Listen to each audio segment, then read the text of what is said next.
Okay, it took a while to get going, but we finally have the mics set up, and today we're going to be training quads together. I will not be wearing my compressions because I was silly and I forgot to wear tights or leggings, and so it is literally so painful trying to get them on and off. So just gonna have to deal with it. I am still a little bit sick, so I've swapped out my regular squats, which is like a machine squat, which is, I feel, a little bit more CNS taxing, for a hack squat. My brain function's still not working. So yeah, these are a little bit more isolated and a little bit of a rest on my central nervous system. And I'm just doing one set instead of two. Let's go. You know what really slaps hard is the RL Grime Halloween playlist for training. I've been training to these regardless of whether or not it's Halloween for about the past decade, and they always do the job. When you do up your belt, you want to make sure it's up nice and high. There's no point if it's down low, because we need it to brace against our diaphragm, which is up here.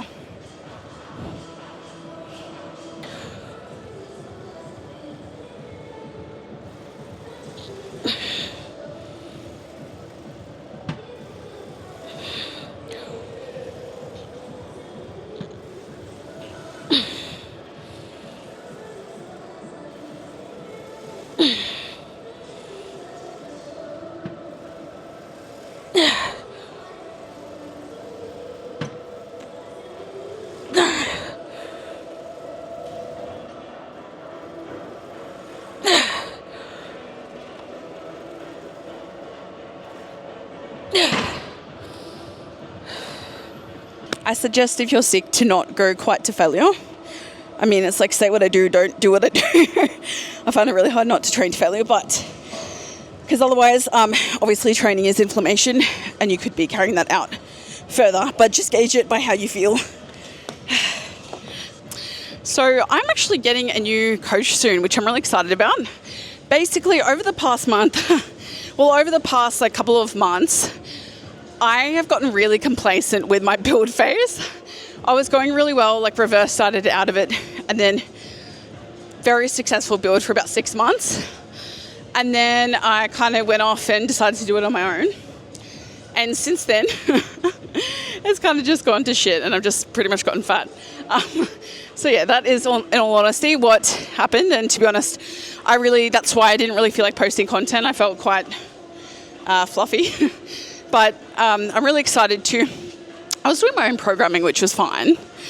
But just mainly on the nutrition front, I just didn't really have any structure, and I don't really follow it if I set it myself. So it can be a really good idea to get yourself a coach. Even coaches need coaches. It's nice just to have someone else not think about things and do them for you, especially if you're like me and have ADHD. You get very overwhelmed at having to do everything your own, and especially for me, I actually had to stop tracking macros the last couple of months because they became really triggering. And I noticed I started getting feelings of anxiety when I would pull out chronometer or count calories in my head. And so that was a bit of a red flag, and that's kind of why I moved to intuitive eating. I will say it is very tricky to get specific results by intuitive eating if your goal is like a build phase or a cut phase. Like, it's definitely possible, but having specific macros just helps us to eliminate variables and get more predictable more predictable results, basically. Whereas if you are trying to, oh, look at my shoulder. At least we got some muscle there still. If you're trying to intuitively like eat in a build, by nature, these phases often require us to ignore our hunger cues. So if you just like stop eating when you're full, that may not be enough to actually put on muscle, you know? So yeah, we are now going to head over to some leg extensions. And then we've got some leg press. I'm saving my quad virginity for Friday, when Ruby and I will be doing a massive session together. So that'll be fun.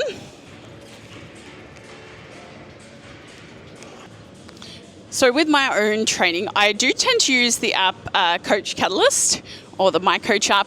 It's something I only really started using this year, but it's pretty good. Like, it's I can't complain. You can see your history, and that's the most important thing. I just like an app because don't judge me. It makes it really user friendly, and you just go on your home screen, you know what your last workout was. So yeah, it doesn't have to be an app. It could be like a notebook. It could be Excel, which I've used for a very long time, but like as long as you're recording them and progressing, it can also be really easy to get stuck in only the numbers side of it, which I've been guilty of before. So if your goal is like bodybuilding, really important to make sure that you are trying to have a good connection with each exercise and really be very intentional with each movement and be very controlled, and not increasing your weight loads until you have earned that weight, because we have to earn our weights, It's like in a video game. In order to, unlock the next level, you have to master your previous level. The same is with weight loads. We can only go up when we've mastered our form at the previous weight. We are going to try and go for as many as we can at 117.5. Today is a pretty in and out session, trying to get it done relatively quickly, because your girl has been, let's say, la-di-dieting around the gym a lot lately.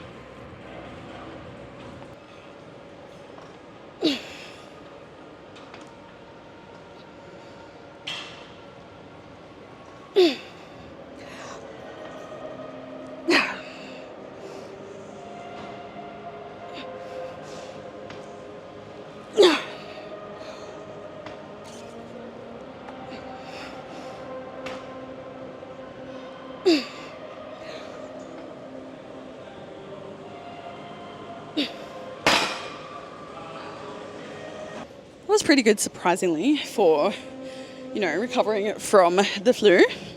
Pretty happy with that.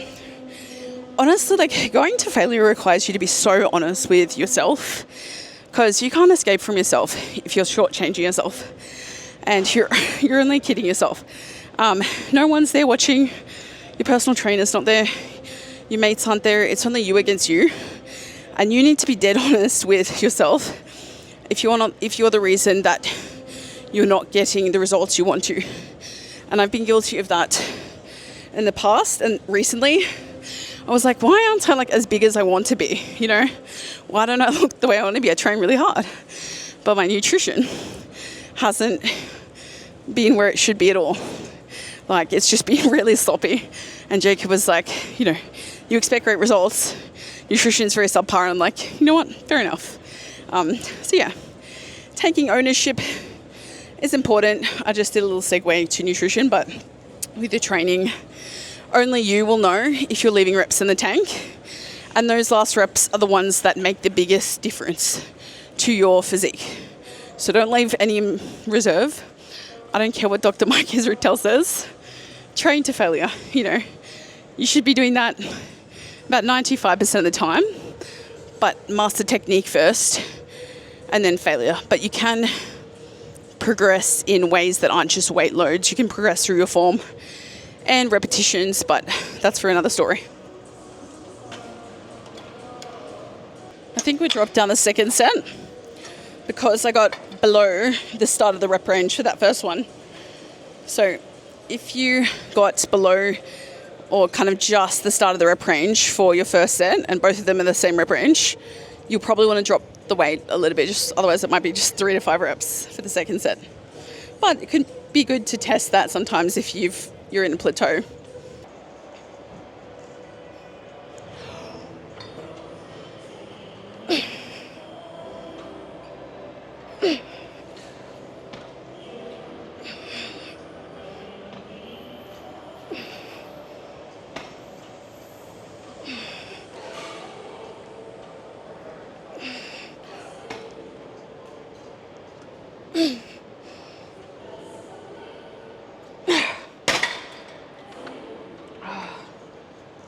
I'm honestly really interested to see what my new coach does, whether she puts me in a mini cut first or we just continue building.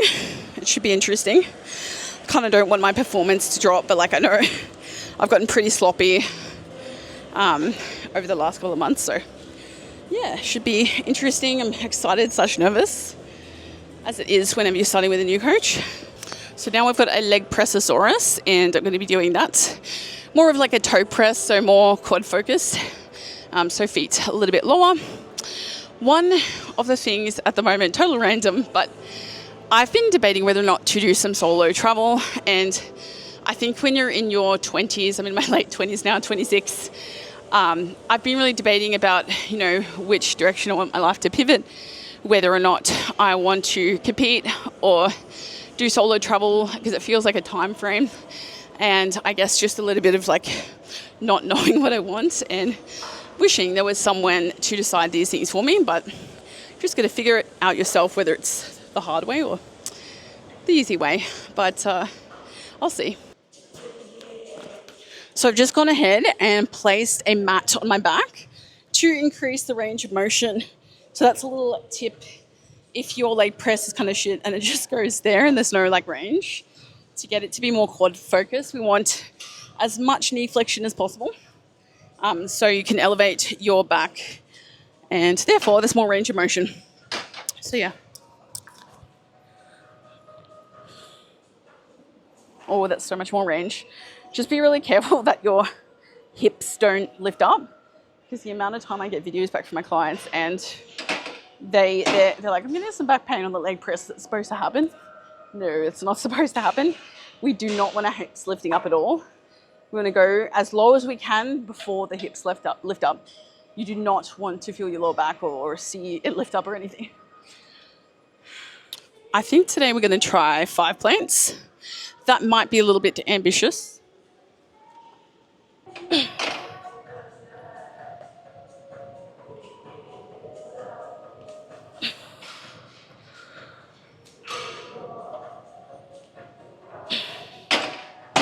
Yeah, wow. Using these sleeves is literally like night and day. It feels so clunky without them.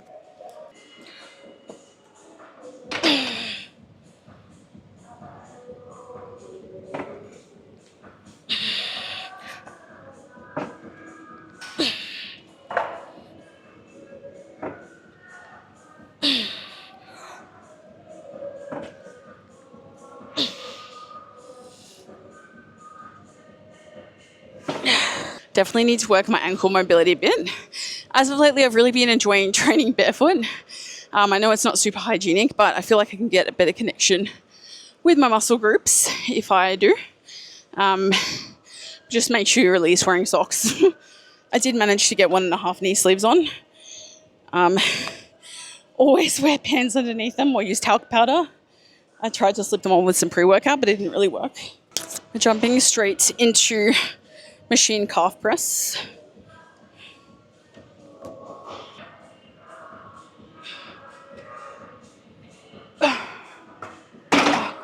At all the fit foot fetishes out there, having a wild time right now.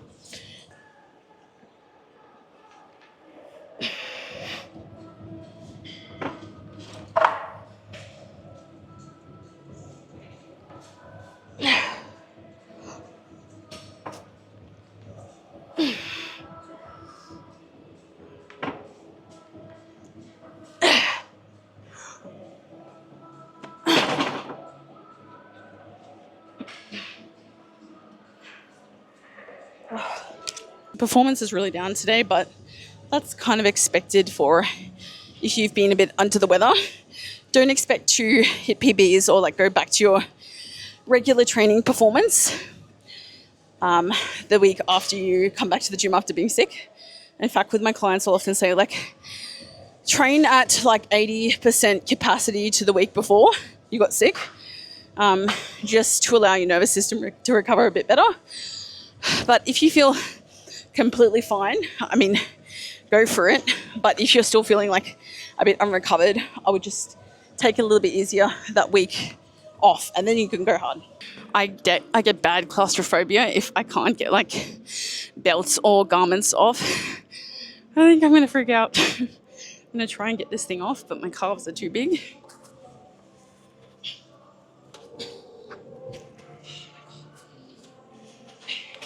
So I just want to say, if you are someone, never do this. If you're someone that I just saw a client that I used to coach and they, out of the blue, ghosted me and cancelled their payments. I find this to be the rudest thing you can do. If you're someone that's ghosted your coach and cancel your payments, like, I just have no respect for that. I find it incredibly disrespectful. People often forget that, you know, coaches are people too. We're not just like business fronts, and I really care about my clients, and I was doing everything I could to get this individual results. Even if you're going through a really hard time financially, just let your coach know and be understanding about it. Like, I would have been very understanding.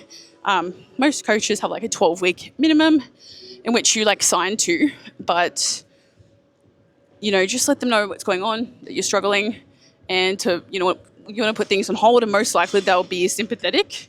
But to just completely ghost them and cancel your payments, like, that is just, yeah, incredibly rude, if you ask me.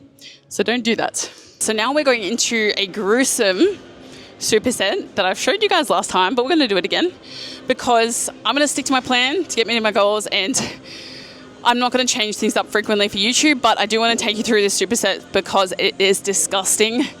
And oh my God, yeah, it's gross. You want to throw up after.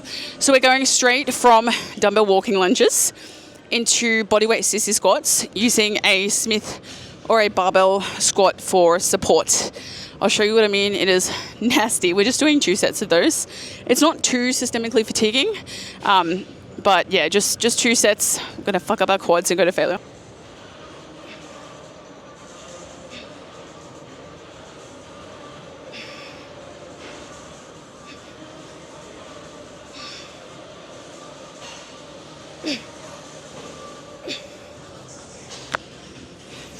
All right, so after that, don't mind my fupa, we're going straight into body weight sissy squats here with no rest. Let's go.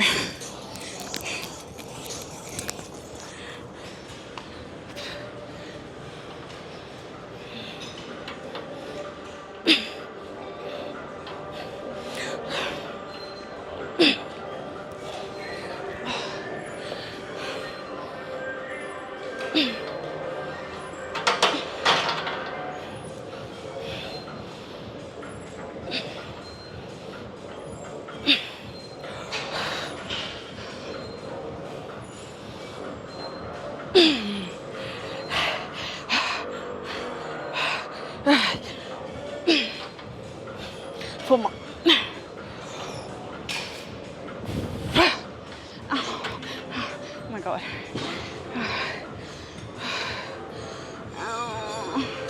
These would definitely be gruesome with some beer fast wraps, which I've ordered in the mail. I don't know when the fuck they're getting here from Amazon, but I'm going to use those in my next session, and they're going to be brutal to create a bit of blood flow restriction. That would be a dirty pump.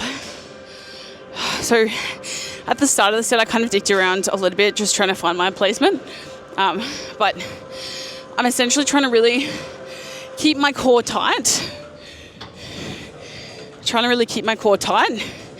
Tuck my pelvis underneath, and then drive my knees forward as far as I can past my toes. Don't listen to the old bullshit squat advice. Like that. And I'm clenching my glutes as well to keep the pelvis tucked. So I take a big breath, hold my breath, contract my core, staple my rib cage to my hips, and then go all the way down. But you don't want to just chill at the bottom. You want to go as low as you can while still maintaining that tension in the quads. And knee sleeves really help with this at the bottom, to just like get that little bounce up.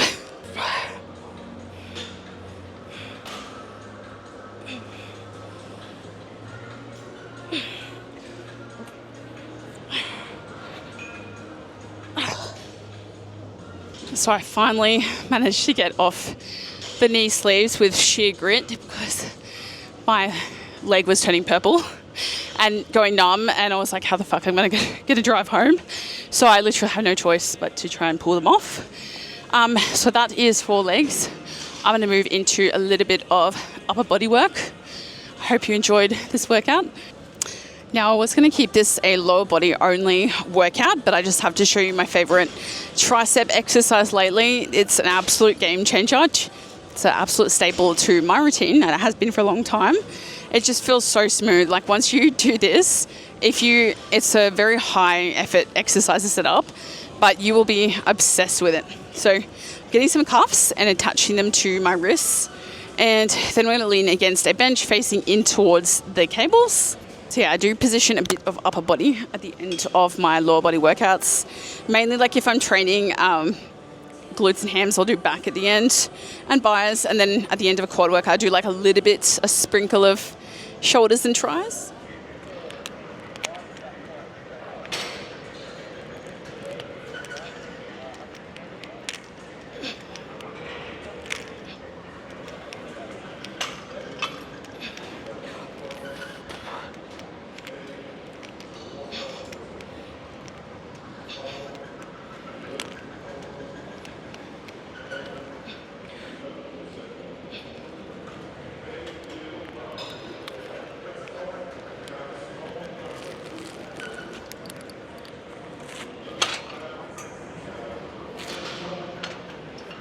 Definitely felt a lot of scapular winging there, and it wasn't really much tricep. I think I might need to take it down a little bit. Yeah, but that one, if you get it right, it's such a smooth exercise for tries. Give it a go and let me know what you think. It's just a little awkward. It feels like you're trapped inside a BDSM thing. Not that I have been, but you know. So yeah, give that a go. Hope you enjoyed today's workout. Let me know what you think of it.